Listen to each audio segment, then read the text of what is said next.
The crack of a pistol echoed through the dusty streets of Shoshone City, Idaho, as Tabitha Langford pressed her back against the weathered clapboard of her late husband's mercantile, her heart hammering in her chest like a blacksmith's anvil. She could feel the sting of fresh bruises blossoming across her cheekbone, taste copper on her split lip, and hear the angry shouts of Vernon Pike and his cronies drawing nearer. "You can't hide forever, Tabitha," Vernon's voice carried on the hot summer breeze of 1878. "A woman needs a husband out here, and I've been patient enough." Tabitha clutched the small derringer in her trembling hand, the same one Michael had given her for protection before consumption had taken him 6 months prior. She had never imagined using it against her neighbor's men who had shaken Michael's hand at church socials and tipped their hats to her on Main Street.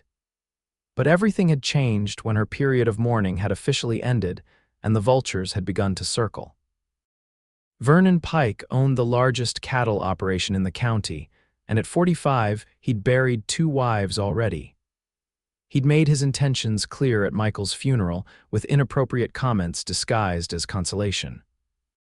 Tabitha had politely declined his initial offers of protection, but politeness had given way to desperation when he'd enlisted the town's support in his pursuit. Today's confrontation had been the worst yet. Vernon and 3 of his ranch hands had cornered her in the alleyway behind the general store, demanding she see reason about his proposal. When she'd refused again, his patience had snapped like a dry twig. The back of his hand had connected with her face before she'd even seen it coming. "You'll learn respect once we're married," he'd spat as she'd crumpled against the wall. Now she was running, the derringer her only ally in a town that had seemingly turned against her overnight, Mrs. Langford.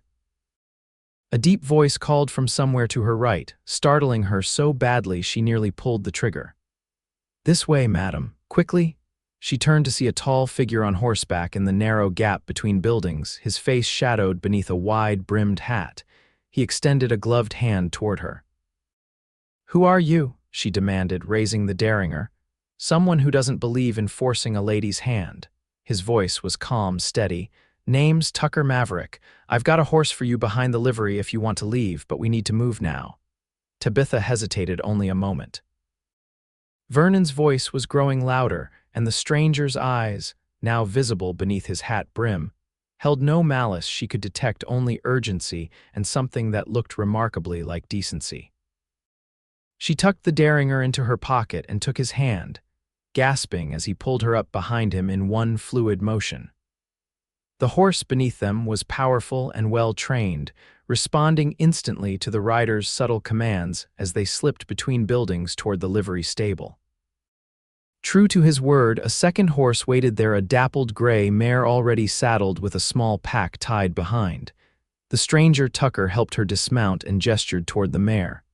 "She's gentle but quick. Can you ride astride?" Tabitha nodded. Her father had taught her to ride properly before she'd moved west with Michael, though she'd mostly used a side saddle since arriving in Idaho. "My things," she began, thinking of the photograph of her parents in her bedroom and Michael's pocket watch. "No time," Tucker said, his voice apologetic but firm. "Pike's gathering men. They're talking about a forced wedding." Tabitha's blood ran cold. She'd heard whispers of such things happening in remote settlements, widows or unmarried women of property being married against their will, with corrupt officials or clergymen turning a blind eye. Once the ceremony was complete, the woman's property became her husband's by law. The mercantile wasn't much, but it was the only general store for 20 miles, and it was hers free and clear. Michael had made certain of that before he died. She mounted the gray mare with practiced ease, gathering the reins. "Where can we go?" "I've got a place about a day's ride from here," Tucker said, swinging onto his own mount. "Not much, but it's safe until we figure something out." They rode out the back way, keeping to the cover of trees that lined the creek behind the livery. Tabitha's heart thundered in time with the hoofbeats, and she cast one glance back at the town she'd called home for the past 3 years. The white steeple of the church where she'd married Michael rose above the other buildings, and for a moment, grief threatened to overwhelm her. But the sound of men shouting pulled her attention forward again, and she pressed her heels into the mare's sides, following her mysterious rescuer into the gathering dusk. They rode hard for several hours, following game trails and creek beds to avoid the main roads.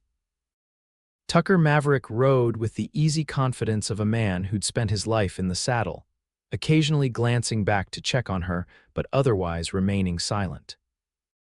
Tabitha was grateful for the lack of conversation. Her mind was still reeling from the day's events, and the physical toll of Vernon's assault was beginning to make itself known in earnest. Night had fully fallen when Tucker finally slowed their pace. They had climbed steadily into the foothills, and the air had grown cooler. Crickets sang in the tall grass around them, and somewhere in the distance, a coyote called to its pack. "There's a spot up ahead where we can rest," Tucker said, breaking the silence at last. "Creek for water, good cover from the trail. How are you holding up, Mrs. Langford?" "Miss," she corrected automatically. "I'm managing." In truth, her entire body ached and exhaustion dragged at her like a physical weight. Tucker's gaze lingered on her face, and in the moonlight, she knew he could see the bruising. His jaw tightened, but he said nothing more as he led them to a small clearing sheltered by pines. He dismounted first, then helped her down, his hands respectfully placed at her waist. Up close, she could see him properly for the first time, tall and broad-shouldered, with features that might have been carved from granite. His eyes were startlingly blue even in the dim light, set in a face weathered by sun and wind. He wasn't handsome in the conventional way that Michael had been, with his clerk's smooth hands and carefully combed hair. But there was something compelling about the intensity of his gaze and the quiet strength he radiated. She guessed him to be in his early 30s, perhaps 5 or 6 years her senior. "There's food in your saddlebag," he said, tending to the horses, "and a canteen. You should eat something." Tabitha rummaged through the bag, finding jerky, hardtack, and dried apples. She realized suddenly that she hadn't eaten since breakfast, and her stomach cramped painfully at the sight of food. Tucker built a small, well-sheltered fire, keeping it low enough that the flames wouldn't be visible from a distance. He moved with the efficiency of a man accustomed to life outdoors, and Tabitha found herself wondering about him as she chewed the jerky. "Why did you help me?" she asked finally. "You're not from Shoshone City. I would have remembered seeing you." Tucker sat across from her, the firelight casting shadows across his face. "Rode in yesterday looking for work. Overheard Pike and his men at the saloon talking about convincing you to accept his proposal." His mouth tightened into a grim line. "I've seen that kind of convincing before. Never sits right with me. You put yourself at risk for a stranger." He shrugged, pouring coffee into a tin cup and passing it to her. "Some things are worth the risk." Tabitha accepted the cup, wincing as the hot metal touched her split lip. "Thank you," she said quietly. "Though I'm not sure what I'll do now. That store was everything Michael and I built together." "Pike won't give up easily," Tucker warned. "Men like that, once they decide they want something, they don't let go." "I know." She stared into the fire. "Michael warned me before he died that some might try to take advantage. He told me to be strong, to remember that I'm capable." She gave a bitter laugh. "I'm not sure running away qualifies as strength." "There's strength in surviving," Tucker countered. "Sometimes that means knowing when to stand your ground and when to find better ground to stand on." They fell silent again, each lost in thought as the fire crackled between them. Eventually, Tucker unrolled a bedroll for her and pointed to a flat area a respectful distance from the fire. "You should rest," he said. "I'll keep watch." Tabitha wanted to protest that she wasn't tired, but her body betrayed her with a jaw-cracking yawn. She settled onto the bedroll, surprised at how comfortable it felt after the day's ordeal. "Mr. Maverick," she said, her eyes already growing heavy. "What will happen tomorrow?" "Tomorrow we reach my cabin," he replied, "and then we figure out how to get your life back." With those words echoing in her mind, Tabitha Langford drifted into an exhausted sleep, the first real rest she'd had since the day Vernon Pike had decided she would be his wife. Dawn broke with a chorus of birdsong and the gentle babbling of the nearby creek. Tabitha awoke disoriented, momentarily forgetting the events of the previous day until pain shot through her face as she sat up. The bruises had blossomed overnight, and she could feel the stiffness in her body from the hard ride. Tucker was already awake, tending to a small breakfast fire. He looked up as she stirred, his expression carefully neutral. "There's water in the creek if you want to wash," he said, gesturing to a stand of trees that would provide privacy. "Coffee's nearly ready." Tabitha nodded gratefully and made her way to the creek.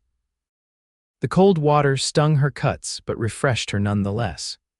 She caught a glimpse of her reflection in a still pool and barely recognized herself. Her honey blonde hair had come loose from its pins, and angry purple bruises mottled her cheekbone and jaw. Her blue eyes looked overlarge in her pale face. She did what she could to make herself presentable, rebraiding her hair and straightening her rumpled dress before returning to camp.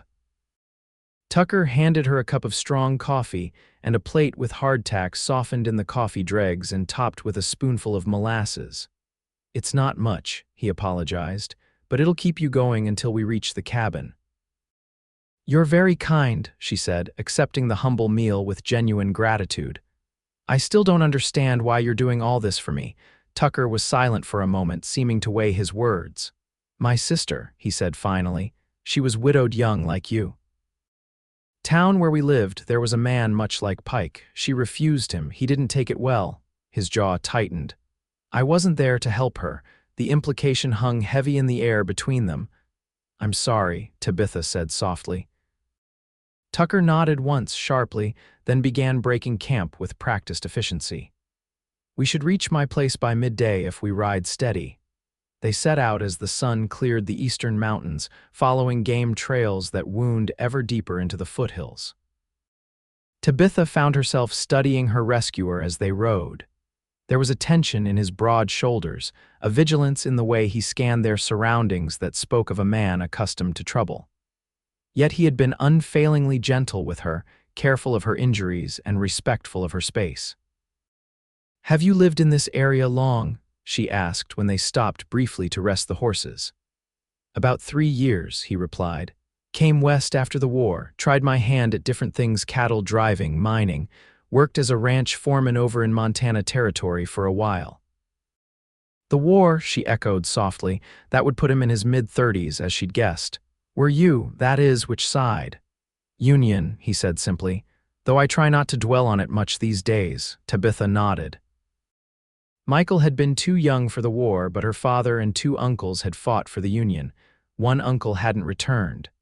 "My father was with the 14th Pennsylvania," she offered. "He doesn't speak of it either." Something in Tucker's expression softened slightly.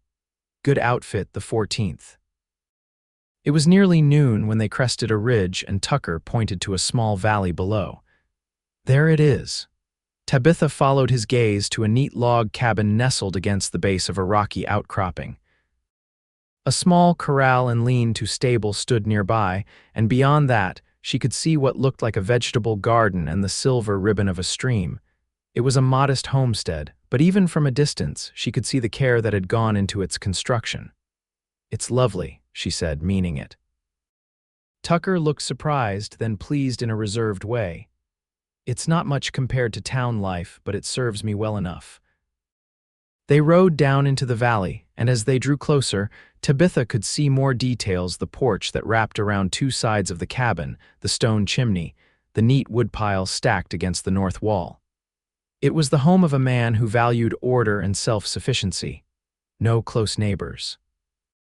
She asked as they dismounted. "Nearest is about 5 miles that way," Tucker said, pointing west.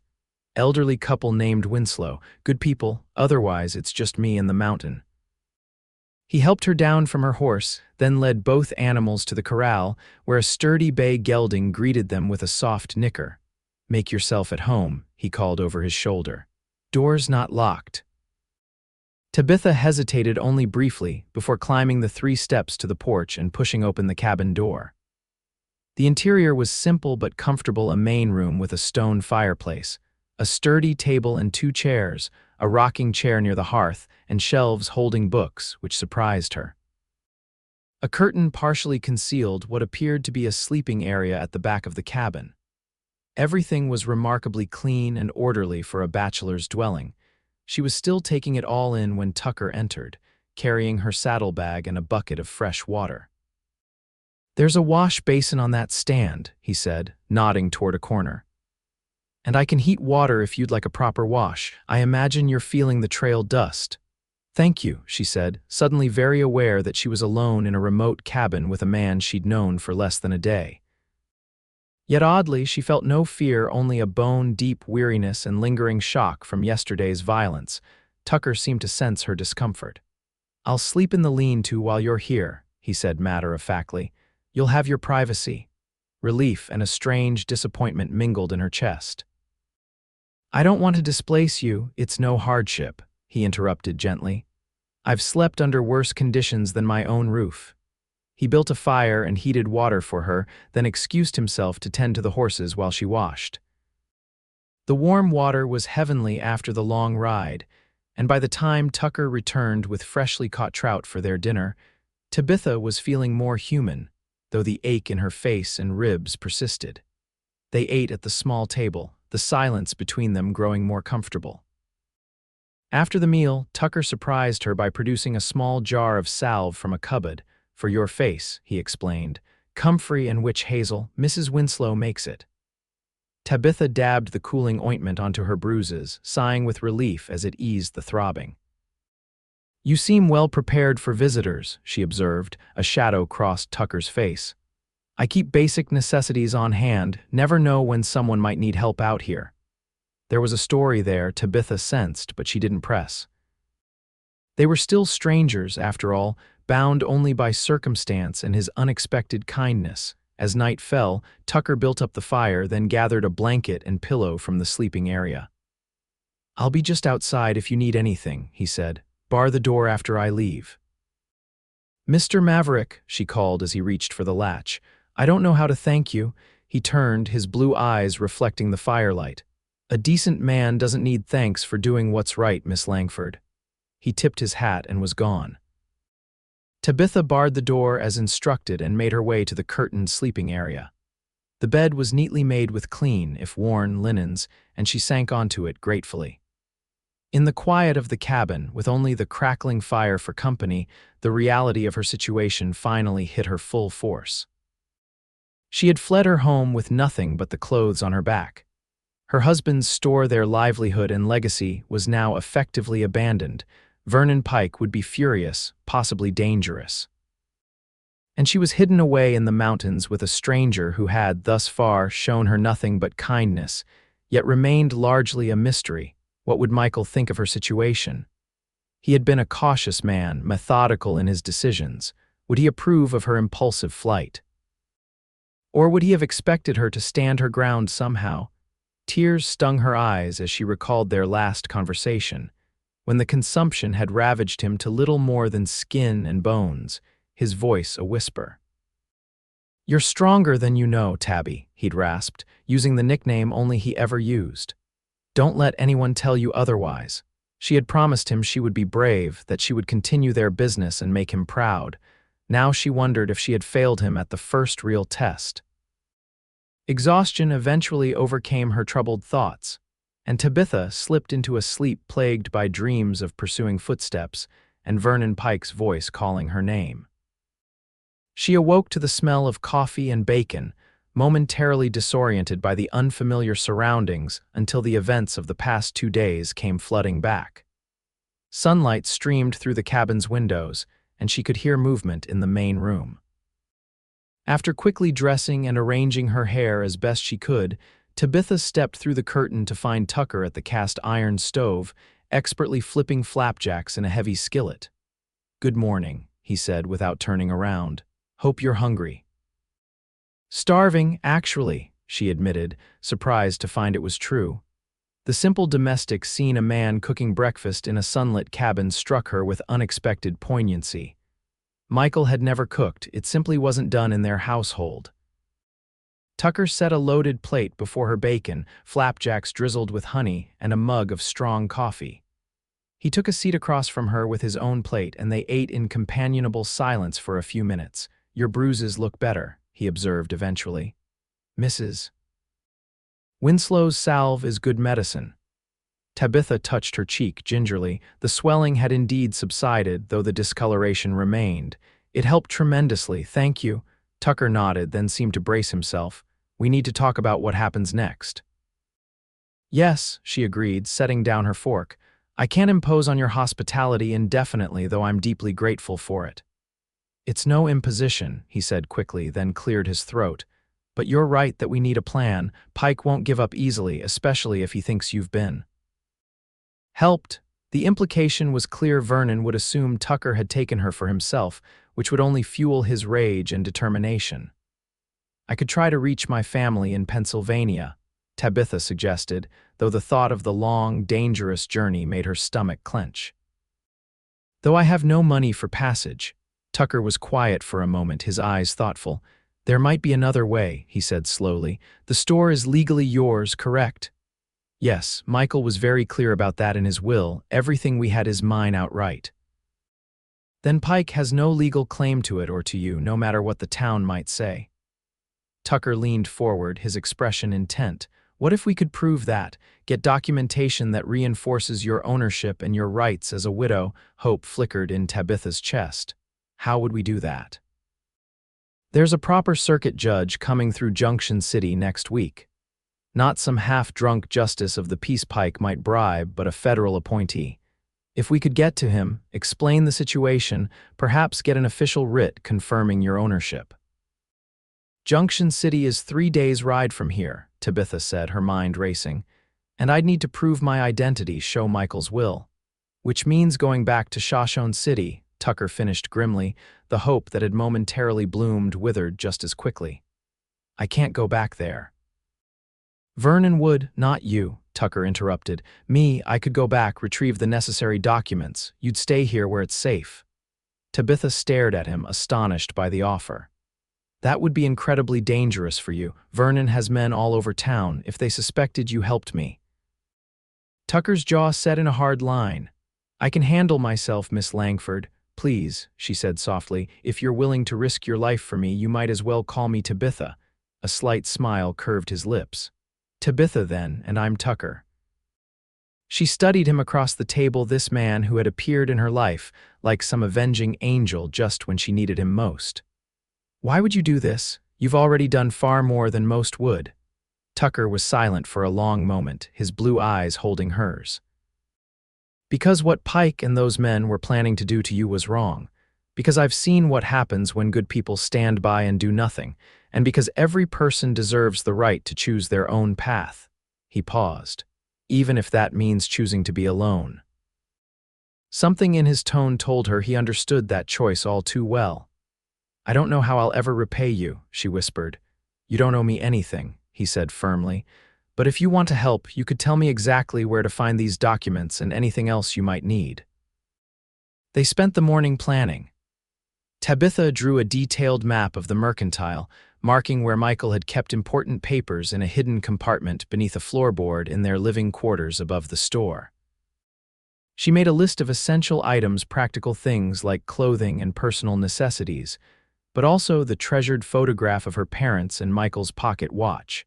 Tucker listened intently, asking clarifying questions and committing details to memory. He would leave at first light the next morning, he decided. The journey to Shoshone City would take most of a day, and he planned to enter town under cover of darkness. I'll be gone too, maybe 3 days, he told her as they shared a simple lunch of bread and cheese. There's plenty of food here, and the Winslows will check on you. They're good people. He fought for the Union too, and they've helped me through some rough patches. I'll be fine, Tabitha assured him, though the thought of being alone in the mountains made her more nervous than she cared to admit. I grew up on a small farm. I know how to take care of myself. Tucker studied her for a moment, then nodded. I believe you do. That afternoon, he showed her around the homestead, the garden where he grew beans, carrots, and potatoes, the smokehouse where venison and fish hung in various stages of preservation, the chicken coop where 6 hens clucked contentedly. It was a self-sufficient operation, impressive for a single man. You've built something wonderful here, Tabitha observed as they stood on the porch, looking out over the small valley as the sun began its descent behind the western peaks. Tucker shrugged, though she could see her words had pleased him. It's peaceful. After the war, that seemed like the most important thing. Were you there for long? She asked carefully. 4 years, he said, his voice taking on a distant quality. Enlisted in 61 when I was 18. Saw Bull Run, Antietam, Gettysburg. He fell silent, and Tabitha didn't press for more. The war had left scars on everyone it touched, visible or not. That evening, Tucker surprised her by producing a chess set carved from pine, the pieces simple but beautifully crafted. "Did you make this?" she asked, running her fingers over a knight's detailed mane. "Winter nights get long up here," he said by way of answer. "Do you play?" "Michael taught me," she said, a bittersweet smile touching her lips. "Though I warn you, I'm not very good."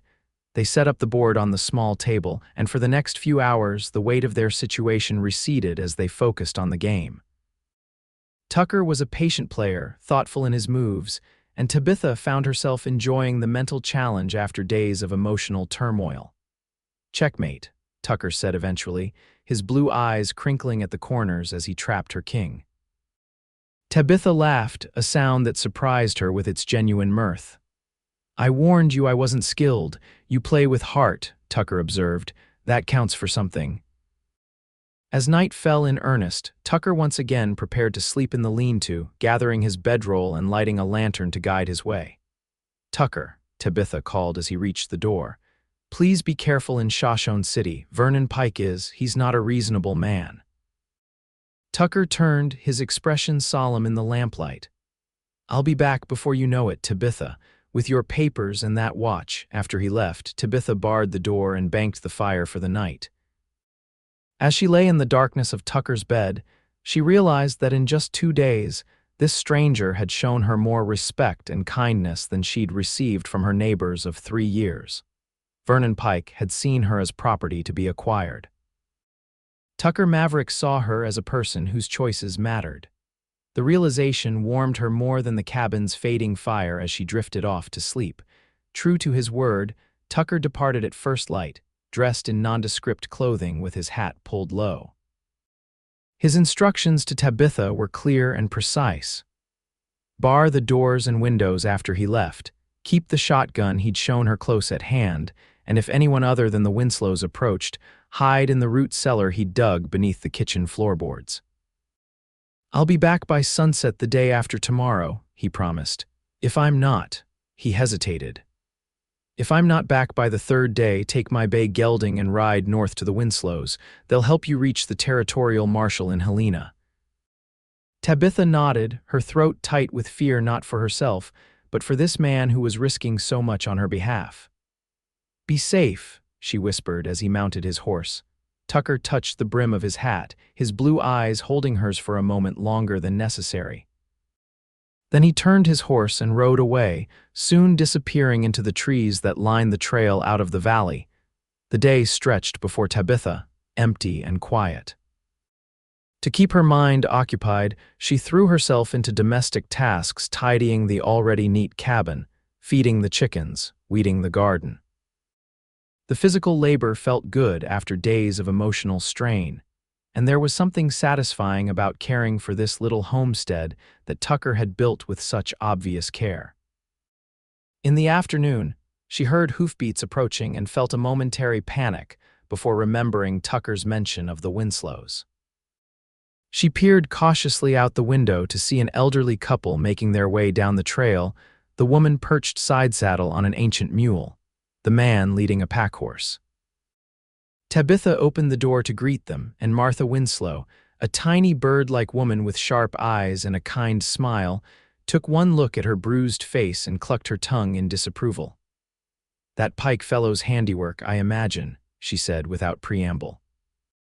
"Tucker rode by this morning and told us the basics, said you might need some company while he's away." "That's very kind of you," Tabitha said, touched by the gesture. "Kindness has nothing to do with it," Martha replied briskly, dismounting with her husband's help. "Women need to look after one another out here. Samuel, bring in that basket." Samuel Winslow, tall and stooped with a magnificent white beard, nodded amiably and fetched a covered basket from the pack-horse. "The missus made bread and preserves," he explained as he handed it to Tabitha. "And there's some fresh eggs and a jar of that salve for your face." The Winslows stayed for several hours, and Tabitha found herself warming to them immediately. Martha was forthright and practical, with a dry wit that frequently made Tabitha laugh. Samuel was quieter, content to let his wife lead the conversation, but his occasional contributions revealed a thoughtful intelligence. "Tucker's a good man," Samuel said as they prepared to leave. "One of the best I've known, been through hell though." "The war?" Tabitha asked. Samuel nodded. "That and after. He doesn't speak of it much, but a man carries those things in his eyes." "He said he had a sister," Tabitha ventured. "Something happened to her after her husband died." Martha and Samuel exchanged a look weighted with knowledge. "Not our story to tell," Martha said gently. "But it shaped him, that loss, made him the kind of man who steps in when others step back." They left her with promises to return the following day and the assurance that Tucker would succeed in his mission. "That young man doesn't make promises he can't keep," Martha declared confidently. Alone again, Tabitha found herself thinking about Tucker Maverick, the quiet strength he exuded, the gentle way he spoke to her, the shadows that occasionally darkened his blue eyes. In just 2 days, he had appended everything she thought she knew about men and the way the world worked. Michael had been kind and steady, a good provider and a faithful husband. She had loved him with the comfortable affection of long companionship. But Tucker stirred something different in her, something that felt dangerously like hope. She shook off the thought as foolish. Tucker was helping her out of principle, not personal interest. Once she had her papers and could legally secure her property, their paths would diverge. She would return to her life in Shoshone City, assuming Vernon Pike could be dealt with, and Tucker would remain in his mountain sanctuary. The thought left her with an unexpected hollow feeling in her chest. Night fell, and Tabitha secured the cabin as instructed. She found one of Tucker's books, a well-worn copy of Emerson's essays, and read by lamplight until her eyes grew heavy. As she drifted off to sleep, her thoughts were with a solitary rider making his way toward Shoshone City, carrying her hopes for the future. The next day passed in a similar fashion, chores around the homestead in the morning, a visit from the Winslows in the afternoon. Martha brought sewing materials and helped Tabitha alter one of Tucker's old shirts into something she could wear with her skirt, as her own blouse had been torn during Vernon's assault. "You're good for him," Martha observed as they worked. "Been alone too long, that one." Tabitha felt her cheeks warm. "He's just being kind. Once this is resolved, I'll be returning to my store." Martha gave her a knowing look but said nothing more on the subject. By the time the second night arrived with no sign of Tucker, Tabitha's nerves were stretched thin. She found herself jumping at every sound outside the cabin, peering anxiously through the windows for any sign of approaching riders. Sleep evaded her, and she spent most of the night in Tucker's rocking chair by the fire, the shotgun across her lap. Dawn broke, marking the beginning of the third day, the day Tucker had promised to return. Tabitha moved through her morning routine mechanically, her mind conjuring increasingly disturbing scenarios of what might have happened in Shoshone City. Had Vernon caught Tucker breaking into the mercantile? Was he in jail, or worse, the Winslows arrived mid-morning, their faces grave, still no sign of him? Samuel asked unnecessarily. Tabitha shook her head, unable to speak past the lump in her throat. "He said to wait until sunset," Martha reminded them both. "Tucker knows what he's doing."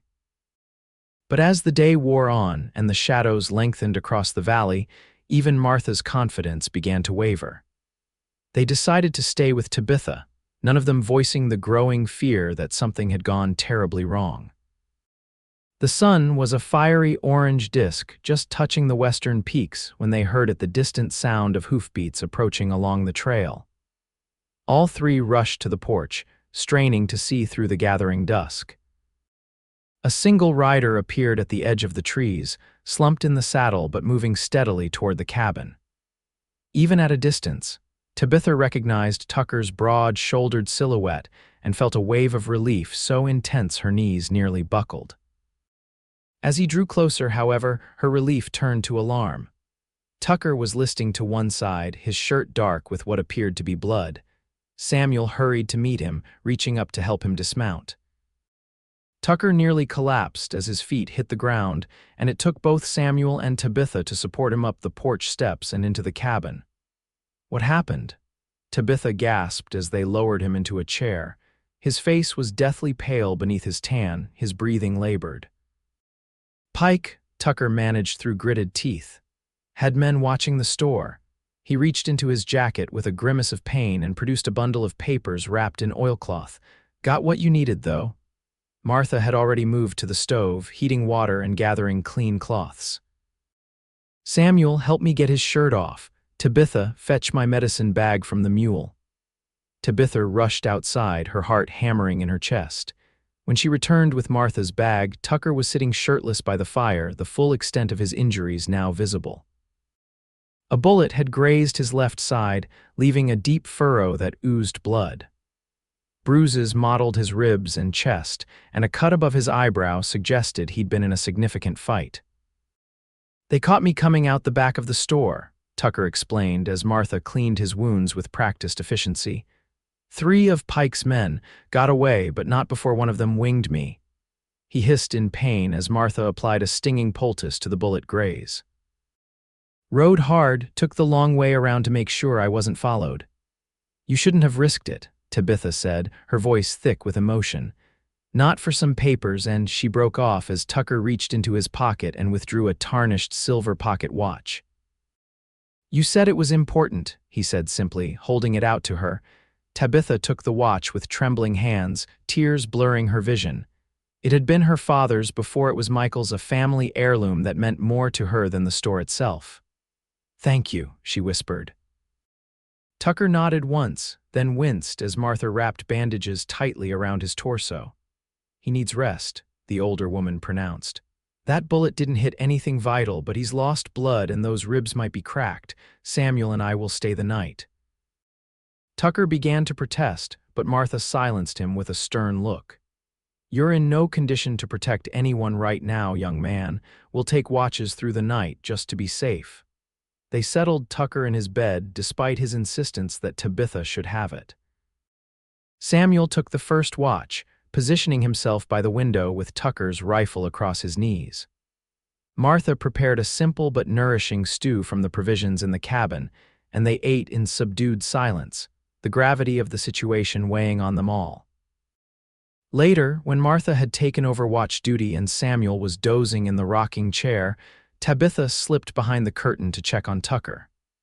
He was awake, his blue eyes fever bright in the dim light of the bedside lamp.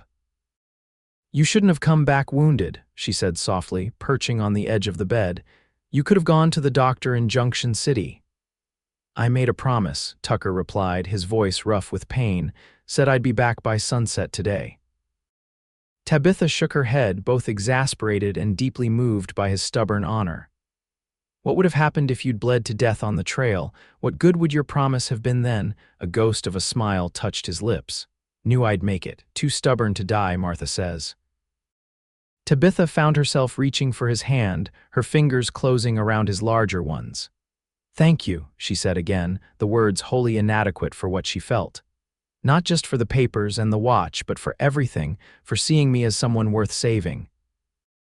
Tucker's fingers tightened around hers. "You didn't need saving, Tabitha. You just needed someone to stand with you, not against you." The distinction struck her powerfully. Throughout her life, she had been defined in relation to men her father's daughter, Michael's wife, Vernon's intended conquest. Tucker was the first to see her simply as herself, a person with her own right to choose. "Rest now," she said, reluctantly withdrawing her hand. "We'll figure out our next steps tomorrow." Tucker nodded, his eyelids already growing heavy. "Tabitha," he murmured as she turned to go, "the judge in Junction City, he's there until the end of the week. We can still make it." "We'll see," she said softly, but he was already drifting into sleep. Tabitha returned to the main room where Martha gave her a knowing look over her knitting. "That man would walk through fire for you," the older woman observed mildly. "He hardly knows me." Tabitha protested.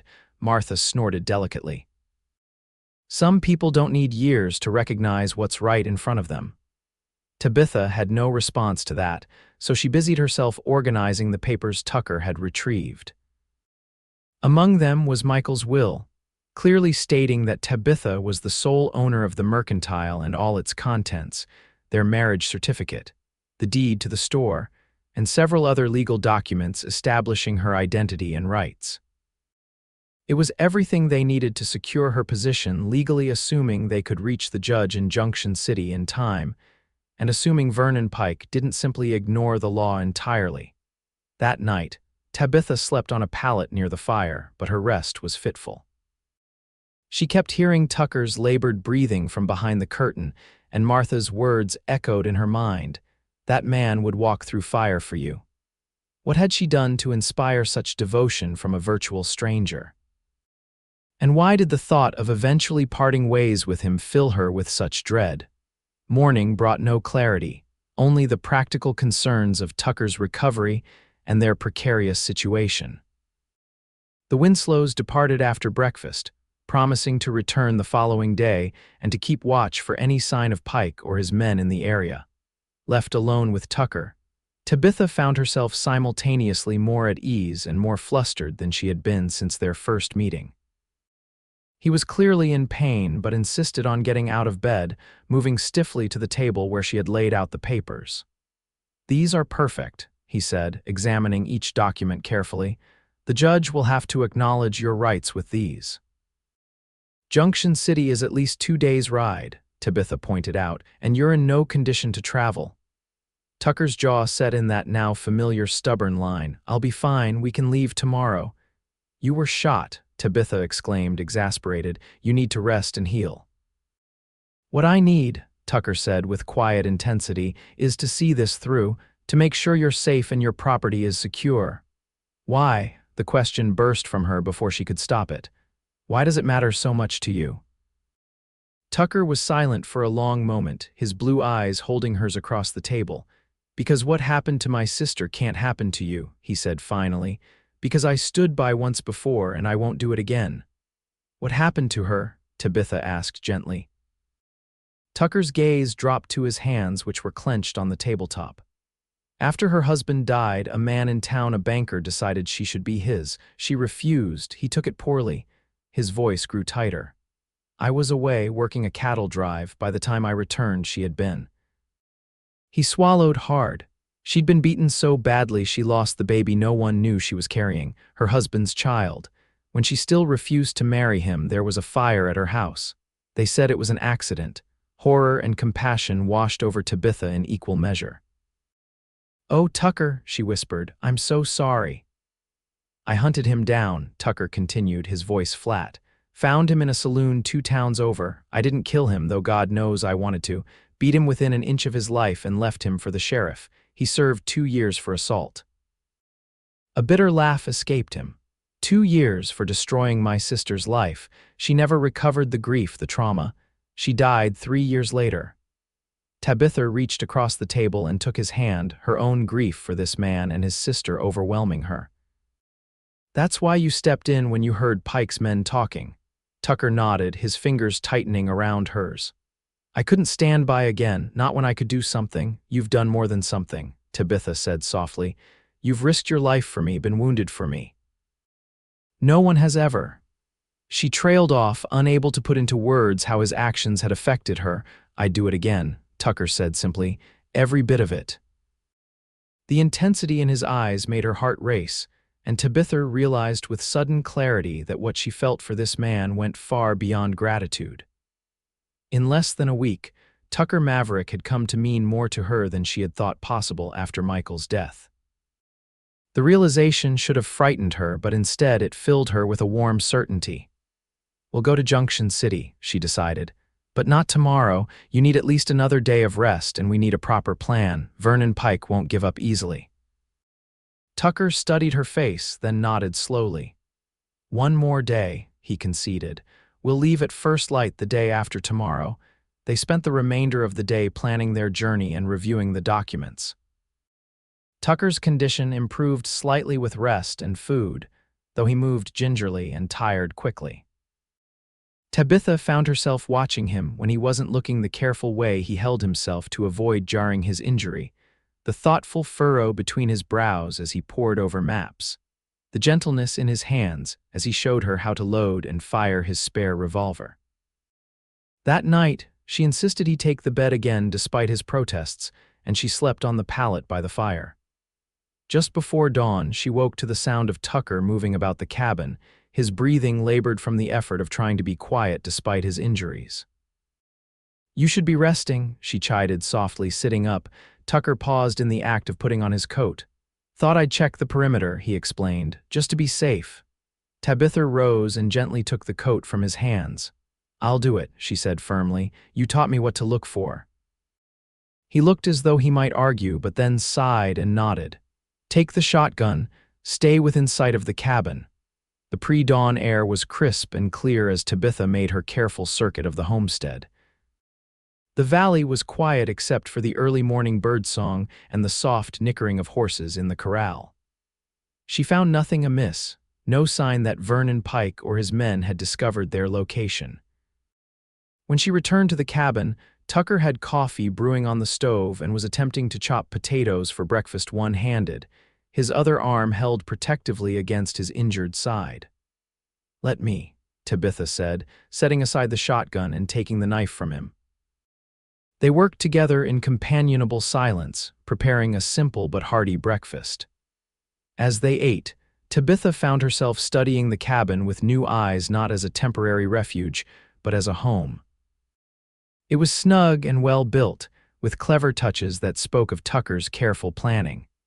The windows positioned to catch the morning sun, the shelves built to maximize storage in the small space, the stone hearth that radiated warmth throughout the room. "You've made something special here," she observed. "It must have taken a lot of work." Tucker glanced around as if seeing the cabin through her eyes. "Took about a year to build it proper. Started with just a lean-to while I worked on the main structure." A faint smile touched his lips. "First winter was educational. You did all this yourself." Samuel helped with the roof and chimney, Tucker acknowledged. "But mostly, yes. After the war, after my sister, I wanted space, quiet, somewhere I could just be." Tabitha nodded, understanding completely. "That's what I felt when Michael died. Everyone in town had opinions about what I should do, who I should be. The store was the only place I felt like myself." "And now?" Tucker asked, his blue eyes searching hers across the table. Tabitha considered the question carefully. "Now I feel like myself here too," she admitted. "With you." The words hung in the air between them, laden with meaning neither of them was quite ready to acknowledge. Tucker's expression softened, but before he could respond, they heard hoofbeats approaching at a rapid pace.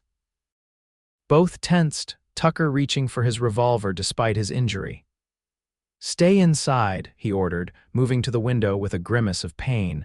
But it was Samuel Winslow who came thundering into the yard, his normally placid features tight with urgency. Tucker opened the door before the older man could dismount. "Pike," Samuel gasped, swinging down from his horse. "Him and 6 men headed this way. Martha spotted them from our ridge, recognized Pike from your description. They're maybe an hour behind me." Ice flooded Tabitha's veins. "How did they find us?" "Must have followed Tucker's trail yesterday," Samuel said grimly. "He was bleeding, wasn't thinking about covering his tracks." Tucker cursed softly. "We need to leave. Now." "You're in no condition to outride them," Samuel argued. "And they'll catch you on the trail to Junction City, sure as shooting." "Then what do you suggest?" Tucker demanded, his face pale with pain and tension. Samuel exchanged a look with Tabitha, then turned back to Tucker. "You two hide. I'll lead them off in the wrong direction. By the time they figure it out, you'll have a good head start." "It's too dangerous," Tabitha protested. "What if they hurt you?" "Pike doesn't know me," Samuel said calmly. "I'm just an old man who might have seen a young couple riding west. By the time he realizes I've sent him on a wild goose chase, you two will be halfway to Junction City going east." Tucker hesitated, clearly torn between the need to get Tabitha to safety and concern for his friend. "Samuel, no time to argue, son," the older man cut him off. "Get what you need and go. I'll buy you as much time as I can." The urgency of the situation left no room for further debate. Tucker nodded sharply and turned to Tabitha.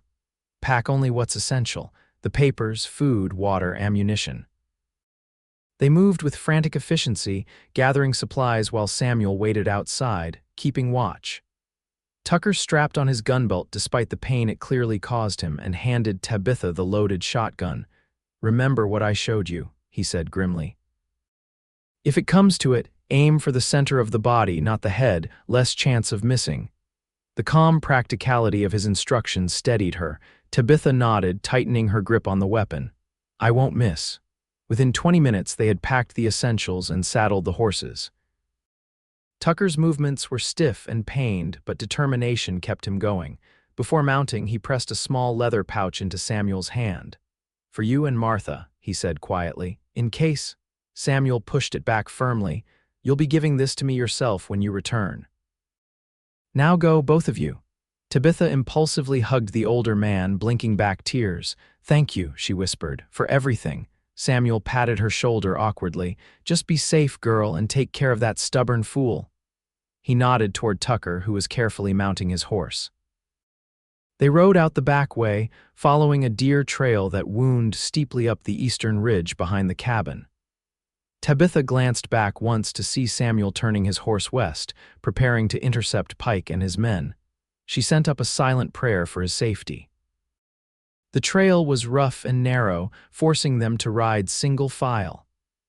Tucker led the way, his back rigid with pain but his focus unwavering. They pushed the horses as hard as they dared on the difficult terrain, knowing that every minute of distance they could put between themselves and their pursuers might mean the difference between life and death. By mid-morning, they had crested the ridge and were descending into the next valley, following a route that Tucker assured her would eventually connect with the main road to Junction City. The day had grown warm, and Tabitha could see that Tucker was struggling, though he said nothing of his discomfort. "We should rest the horses," she suggested when they reached a small stream around noon, "and you need to check your bandages." Tucker looked as though he might argue, but then nodded wearily. "Just a short break," he agreed. "We need to keep moving." They dismounted in a small clearing beside the stream. Tabitha helped Tucker remove his coat and shirt to examine his wound. The bullet graze was red and angry-looking, but showed no signs of serious infection. She cleaned it as best she could with water from the stream and reapplied the salve Martha had provided before rewrapping the bandages. "Thank you," Tucker said quietly as she helped him back into his shirt. His blue eyes held hers for a moment, conveying more than words could express. Tabitha's hands lingered on his shoulders. "We're going to get through this," she said with more confidence than she felt. "Together," Tucker nodded, his expression softening. "Together," he echoed. They allowed themselves and the horses 30 minutes of rest, then mounted up and continued their journey. The afternoon stretched endlessly, each mile harder than the last. Tucker's condition deteriorated gradually, his posture slumping, his responses becoming more delayed, but he refused to stop again until sunset forced their hand. They made camp in a sheltered ravine, keeping the fire small and banking it early to avoid detection. Tabitha insisted on taking the first watch, allowing Tucker to get some much-needed rest. He fell asleep almost immediately, his breathing shallow but steady. Sitting with her back against a tree and the shotgun across her lap, Tabitha watched his sleeping form in the moonlight and wondered at the strange turns her life had taken. A week ago, she had been a respectable widow running a store in Shoshone City. Now she was a fugitive, camping in the wilderness with an injured man she had known for less than 7 days, yet trusted with her life more than trusted, she admitted to herself. In the quiet darkness, she could no longer deny the truth. She was falling in love with Tucker Maverick. The realization should have frightened her. It was too soon after Michael's death, too quick after meeting Tucker, too uncertain given their current peril. Yet it felt right in a way she couldn't explain, as if some part of her had been waiting for him without knowing it. Tucker stirred in his sleep, a soft groan escaping him as he shifted and jarred his injury. Tabitha moved to his side, gently adjusting the blanket around him. His eyes fluttered open, disoriented for a moment before focusing on her face. "You should be resting," he murmured. "My watch." "Not yet," she soothed. "Go back to sleep." He caught her hand as she made to move away. "Tabitha," he said, his voice rough with exhaustion and something deeper. "If something happens to me, nothing will happen to you," she interrupted firmly. "If it does," he persisted. "The papers are in the inside pocket of my saddlebag. Get to the judge, he'll help you." Tabitha squeezed his hand. "We're getting there together. I'm not leaving you behind." Tucker held her gaze for a long moment, then nodded slightly. "Stubborn woman," he murmured, but there was warmth in his voice. "I've had to be," she replied softly, his fingers tightened around hers. "One of the many things I admire about you." The simple statement, delivered with such genuine feeling, sent warmth spreading through Tabitha's chest. She leaned forward impulsively and pressed her lips to his forehead. "Rest," she whispered. "I'll wake you for your watch." Tucker's eyes closed, but a small smile curved his lips as he drifted back to sleep, his hand still holding hers. The night passed without incident, and they were on the trail again at first light. Tucker seemed marginally better after the rest, though still far from his full strength. By mid-afternoon, they reached the main road to Junction City, and their pace increased on the better terrain. "If we push hard, we can reach town by nightfall tomorrow," Tucker estimated, studying the position of the sun. "The judge will still be there for another day after that." Tabitha nodded, relief mixing with new anxiety. Junction City would mean safety and legal protection, but it would also mean decisions about her future. Would she return to Shoshone City once her property rights were secured? Could she rebuild a life there after everything that had happened? And what of Tucker? Would he simply return to his cabin in the mountains once she was safe? The questions swirled in her mind as they rode, but she kept them to herself. Their immediate goal was reaching Junction City alive. Everything else could wait. They made camp that night in a stand of pines just off the main road, close enough to hear occasional travelers but sheltered from view. Tucker insisted on taking the first watch despite his condition, and Tabitha was too exhausted to argue. She fell asleep to the comforting sound of him methodically cleaning his revolver nearby. She woke some hours later to find Tucker slumped against a tree, his face alarmingly pale in the moonlight. Scrambling to his side, she touched his forehead and found it burning with fever. "Tucker," she called softly, shaking his shoulder gently. "Wake up." His eyes opened, glazed and unfocused. "Tabitha," he mumbled. "What's wrong? You're burning up," she said, trying to keep the fear from her voice. "The wound must be infected." He tried to sit up straighter, wincing with the effort. "I'm fine, just tired." "Let me check the bandages," she insisted, already unbuttoning his shirt. The area around the bullet graze was hot and swollen, with angry red streaks extending outward, clear signs of infection. Tabitha bit her lip to keep from crying out in dismay. She had seen similar infections during the war when her father had brought wounded soldiers to their farm in Pennsylvania.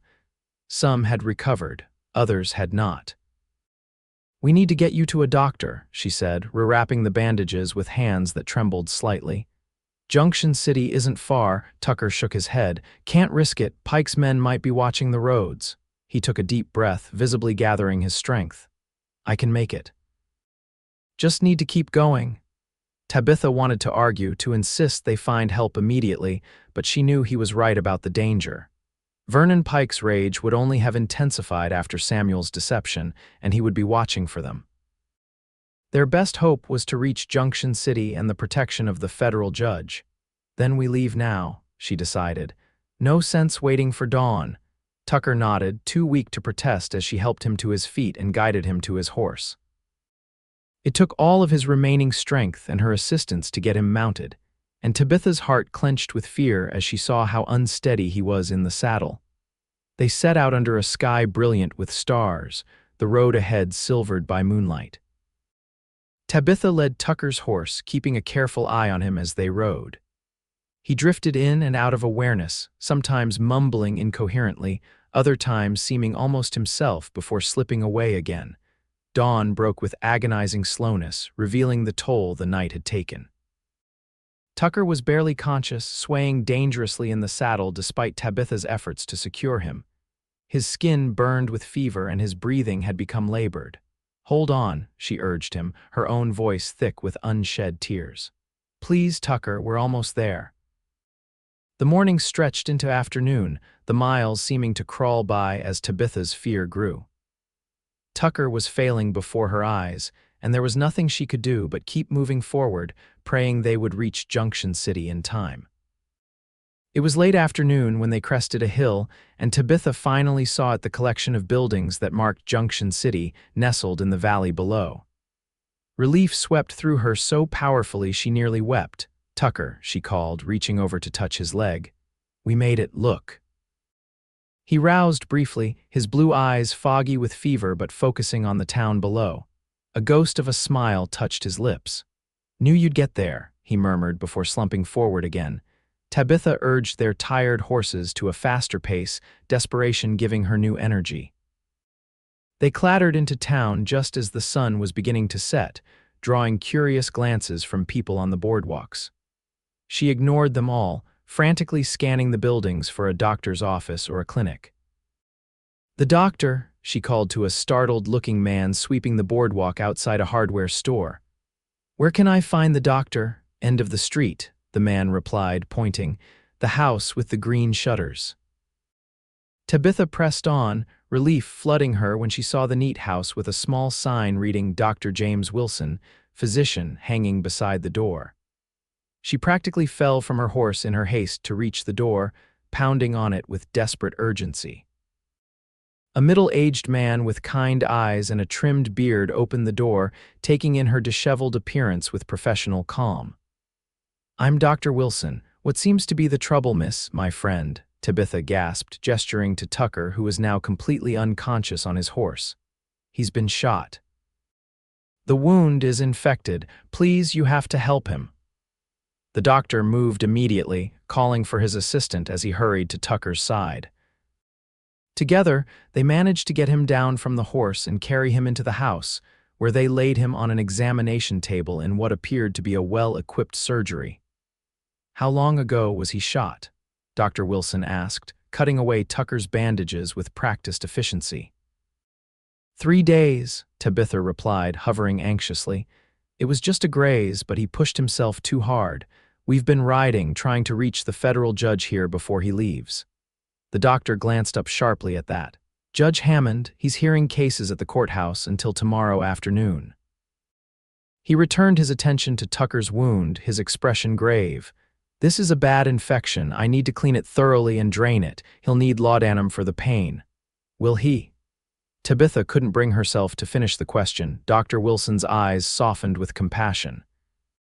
"He's young and strong, and you got him here in time, but it will be touch and go for a while." He nodded to his assistant. "Sarah will show you where you can clean up and rest. I'll do everything I can for him." Sarah, a capable-looking woman in her 40s, gently led Tabitha from the surgery to a small sitting room. "The doctor's the best there is," she assured her. "If anyone can help your friend, it's him." Tabitha sank onto a chair, suddenly aware of her own exhaustion. "Thank you," she whispered. "Let me bring you some tea and food," Sarah offered, "and perhaps a basin of water to wash. No offense, dear, but you look like you've been through the ringer." Despite everything, Tabitha found herself smiling weakly at the woman's forthright manner. "That would be wonderful, thank you." While Sarah bustled off, Tabitha remembered the papers Tucker had risked his life to retrieve. She hurried outside to check his saddlebag, relieved to find the oilskin-wrapped bundle still secure in the inner pocket. She brought it inside, clutching it to her chest like a talisman. The next few hours passed in a blur of waiting and worry. Dr. Wilson emerged from the surgery occasionally to give brief updates. The wound had been cleaned and drained. Tucker had been given medicine for the fever and pain. He was resting as comfortably as could be expected. Tabitha clung to these crumbs of information, trying to keep hope alive as night fell. Around midnight, the doctor appeared again, looking tired but cautiously optimistic. "The fever's broken," he announced. "That's a very good sign. He's sleeping naturally now, not unconscious. You can see him if you'd like." Tabitha followed him into a small recovery room where Tucker lay on a narrow bed, his chest rising and falling in the steady rhythm of healing sleep. His face was still pale, but the feverish flush had receded and his expression was peaceful. "He's going to recover?" she asked, hardly daring to believe it. "Barring complications, yes," Dr. Wilson confirmed. "He's remarkably tough. Most men would have succumbed to that infection hours ago, especially after the exertion you described." Tabitha moved to Tucker's bedside, taking his hand in hers. It was warm but no longer burning with fever. "Thank you," she said to the doctor, her voice breaking slightly. "I don't know how to repay you." Dr. Wilson waved away her concern. "We'll discuss payment when your friend is back on his feet. For now, you should rest. There's a cot in the corner if you'd like to stay with him." Tabitha nodded gratefully. "I would, yes." After the doctor left, she settled onto the cot, but found herself unable to sleep despite her exhaustion. Instead, she watched Tucker, reassuring herself with each steady breath that he was truly going to recover. "You kept your promise," she whispered to his sleeping form. "You got me here safely. Now it's my turn to keep you safe." She must have dozed off eventually, because she woke to sunlight streaming through the window and the sound of Tucker's voice, weak but wonderfully alert, calling her name. "Tabitha," she was at his side in an instant, joy surging through her at the sight of his clear blue eyes. "You're awake." "Seems so," he replied, a hint of his usual dry humor in his voice. "Where are we?" "Junction City, the doctor's house." She squeezed his hand, fighting back tears of relief. "You had us worried." Tucker attempted to sit up, then winced and thought better of it. "The judge, the papers." "The papers are safe," she assured him. "And the judge is still in town. Dr. Wilson says he'll be hearing cases until this afternoon." Tucker relaxed slightly. "Good, you need to go to him as soon as possible." "I'm not leaving you," Tabitha protested. "Yes, you are," he countered firmly. "This might be your only chance to secure legal protection. I'll still be here when you get back." Before she could argue further, Dr. Wilson entered the room. After examining Tucker and pronouncing himself satisfied with his progress, the doctor turned to Tabitha. "Your friend is right about the judge," he said. "Hammond's a good man, but he keeps to a strict schedule. If you need to see him, you should go soon." Tabitha hesitated, torn between her need to secure her legal position and her reluctance to leave Tucker's side. "Go," Tucker urged softly. "Finish what we started." His use of "we" decided her. This wasn't just her fight anymore, it was theirs. "I'll be back as soon as I can," she promised. Sarah helped her make herself presentable, lending her a clean blouse and helping her arrange her hair. With the bundle of papers securely in hand, Tabitha made her way to the courthouse, a solid brick building in the center of town. The clerk directed her to the judge's chambers, where she found a distinguished-looking older man with steel gray hair and penetrating eyes reviewing documents at a massive oak desk. "Judge Hammond?" she inquired from the doorway. He looked up, assessing her with a single glance. "Yes." "And you are?" "Tabitha Langford, Your Honor. I need your help." Over the next hour, Tabitha laid out her situation: Michael's death, Vernon Pike's unwanted advances culminating in violence, the threat of a forced marriage, and Tucker's intervention. She presented the documents one by one, watching as the judge examined each with careful attention. "These are all in order," he said finally, setting aside Michael's will. "You are indeed the legal owner of the mercantile in Shoshone City, and no one, not Vernon Pike or anyone else, has the right to force you into marriage or to seize your property." Relief washed over Tabitha. "Thank you, Your Honor." "However," the judge continued, his expression grave, "legal rights on paper are one thing. Enforcing them in a remote town is another matter entirely, especially against a man of Pike's influence and apparent disregard for the law." "What can I do?" Tabitha asked, her momentary relief fading. Judge Hammond considered for a moment. "I can issue a writ explicitly confirming your ownership and stating that any attempt to coerce you or seize your property will be considered a federal offense. I can also send a letter to the territorial marshal requesting that he investigate the situation in Shoshone City." He paused. "But I'm afraid those are paper shields, Mrs. Langford. They may not stop a bullet or a fist." Tabitha nodded, understanding the limitations of his help. The writ would still be valuable, Your Honor, and perhaps the threat of federal intervention will give Pike pause. Very well. The judge began drafting the document immediately. This young man who helped you, Tucker Maverick, you said, what is your relationship to him? The question caught Tabitha off guard. He's a friend. He risked his life to help me when no one else would. Judge Hammond's keen eyes studied her face. I see, he said, though Tabitha wasn't sure what he saw. And will you be returning to Shoshone City once he recovers? The question she had been avoiding suddenly demanded an answer. Would she return to the store, to the life she had built with Michael? Or was there another path now, one she hadn't anticipated? I don't know, she admitted softly. I haven't decided. The judge nodded as if her answer confirmed something for him. Sometimes life presents us with unexpected crossroads, Mrs. Langford. The wise traveler considers all possible paths before choosing. He completed the writ, signing it with a flourish and affixing his official seal. This will establish your legal position beyond any doubt. I'll send the letter to the marshal today. He handed her the document. And now I believe you're eager to return to your friend. Tabitha thanked him sincerely and hurried back to the doctor's house, the precious writ secured inside her borrowed blouse. She found Tucker sitting up in bed, looking pale but much improved, with Dr. Wilson checking his bandages. You're looking better, she said, unable to keep the relief from her voice. Tucker's face brightened at the sight of her. And you're looking more like yourself. Dr. Wilson finished his examination and declared himself satisfied with Tucker's progress. Another day or two of rest and you can probably travel slowly and carefully, he emphasized. When they were alone, Tabitha showed Tucker the writ, explaining the judge's advice and concerns. He's right, Tucker said, studying the document. Pike won't be deterred by paper alone. He looked up at her, his blue eyes serious. What do you want to do, Tabitha? Do you want to go back to Shoshone City? She sat on the edge of his bed, choosing her words carefully. The store was Michael's dream, not mine. I continued it because it was what he wanted, what was expected. She took a deep breath. But now I find myself wondering if there might be another life waiting for me, one I choose for myself. Tucker's expression softened. What kind of life would that be? Tabitha's heart hammered in her chest as she took the greatest risk of her life, greater than fleeing Shoshone City, greater than confronting the judge. One where I'm not alone, she said softly. One with someone who sees me as I truly am, not as what they want me to be, someone like you, Tucker.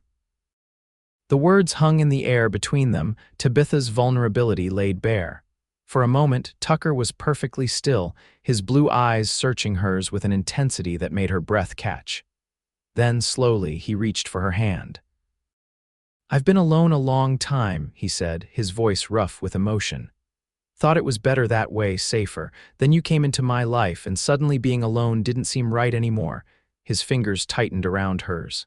I love you, Tabitha. I know it's too soon, that we've known each other less than 2 weeks, but I've never been more certain of anything. Joy bubbled up within her, bright and unexpected. I love you too, she whispered, the words feeling both foreign and absolutely right on her lips. And yes, it's soon, impossibly soon, but I don't care. Life is too short and too precious to deny what we both feel. Tucker's free hand came up to cup her cheek, his touch infinitely gentle. You'll only marry if you choose, he said softly, echoing the words he had spoken to her that first day in Shoshone City. And only who you choose. That will always be true, Tabitha, always. Tears sprang to her eyes at his promise. Then I choose you, Tucker Maverick, if you'll have me. His answer was to draw her closer, his lips meeting hers in a kiss that was tender yet filled with promise. Tabitha melted into it, feeling as though something deep within her had finally come home. When they parted, both slightly breathless, Tucker rested his forehead against hers. What about the store, your life in Shoshone City? We can sell it, Tabitha decided. Use the money to expand your homestead, perhaps, or start something new together somewhere else. What matters is that we decide together. Tucker smiled, and it transformed his face, erasing the last vestiges of the solitary, guarded man she had first met. Together, he agreed. I like the sound of that. In the end, they stayed in Junction City for a week while Tucker regained his strength. During that time, Judge Hammond introduced them to a lawyer who specialized in property transactions, and Tabitha authorized him to sell the mercantile on her behalf, with strict instructions that it not be sold to Vernon Pike under any circumstances. The territorial marshal, responding to the judge's letter, sent 2 deputies to Shoshone City to investigate Pike's actions. They returned with disturbing reports of Pike's rage upon discovering Tabitha and Tucker's escape, and his subsequent threats against Tucker specifically. The deputies had warned Pike that any further actions against either Tabitha or Tucker would result in his arrest on federal charges. "He may eventually calm down," the lead deputy told them, "but I wouldn't count on it. Men like Pike tend to nurse grudges." "Then we won't make it easy for him to find us," Tucker decided. They were married in Junction City on a bright October morning, with Dr. Wilson and his wife as witnesses and Judge Hammond himself performing the ceremony. Tabitha wore a simple blue dress that brought out the color of her eyes, and Tucker had splurged on a new shirt for the occasion, though he kept his well-worn hat. "Never thought I'd see the day," Dr. Wilson remarked as they signed the marriage certificate. Tucker Maverick, confirmed bachelor, married to the loveliest widow in the territory. Tucker's arm slipped around Tabitha's waist, his expression one of quiet joy. "Life has a way of surprising you," he replied, his eyes never leaving his new wife's face. They decided not to return to Tucker's cabin immediately, wary of Pike potentially tracking them there. Instead, they traveled west to Montana Territory, where Tucker had once worked as a ranch foreman. His former employer, delighted to see him again, offered them temporary lodging and work while they decided on their future. It was during those months in Montana that Tabitha discovered she was expecting their first child. The news filled Tucker with a mixture of joy and protective concern that amused and touched her in equal measure. "We need a proper home," he declared, poring over maps of the territory. "Somewhere safe with good land and access to a doctor." By spring, they had founded a small ranch not far from Helena, with a solid house, good water, and proximity to a growing town. They purchased it with the proceeds from the sale of the mercantile, which had fetched a surprisingly good price given its location and established clientele. Their son, Michael Samuel Maverick, was born that summer, a healthy, blue-eyed boy with his father's strong features and his mother's determined spirit. Tucker, who had once believed he would spend his life alone, found himself utterly transformed by fatherhood. His natural protectiveness now extended to this tiny being who embodied his and Tabitha's love. News eventually reached them that Vernon Pike had been arrested for assaulting a drummer passing through Shoshone City, and had subsequently lost much of his influence when several prominent citizens testified against him.